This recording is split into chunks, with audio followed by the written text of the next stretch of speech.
मुख्यमंत्री देवेंद्र फडणवीस यांच्यासोबत आपली भेट होणार होती, पण ती शक्य होऊ शकली नाही. काय सांगता? नाही, माननीय मुख्यमंत्री देवेंद्र फडणवीस यांच्यासोबत माझी भेट होणार होती ही काही खरं नाहीये. या कार्यक्रमाच्या निमित्तानं मी त्या ठिकाणी उपस्थित राहिलो.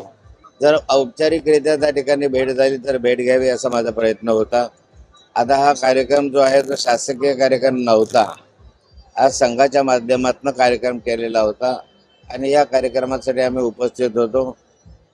क्रांतीवीर ख्वाजा नाईक यांच्या स्मारकाच्या संदर्भामधला कार्यक्रम असल्यामुळे यामध्ये फार मोठी राजकीय चर्चा किंवा काही अन्य चर्चा होईल अशी अपेक्षाच नव्हती.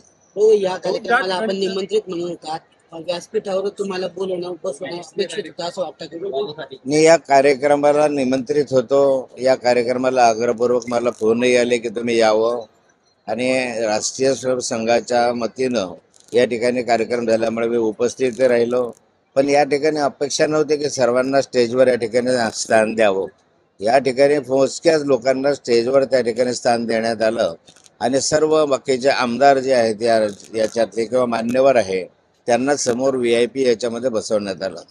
शरद पवार गटाने आज जे आहे पिंपरीला मुख्यमंत्र्यांना काळे झेंडे दाखवले. आम्ही विरोधी पक्षामध्ये आहोत.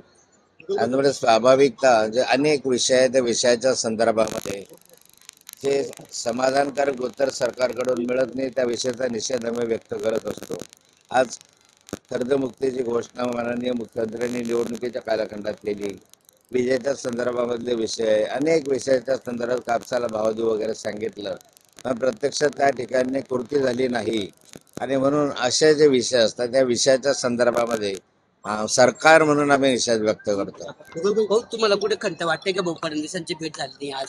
तुमची भेट नाही, मला काही खंत वगैरे नाही. मी संघाच्या कार्यक्रमासाठी आलेलो आहे आणि त्यामुळे मला खंत वाटण्याचं काही कारणही नाही.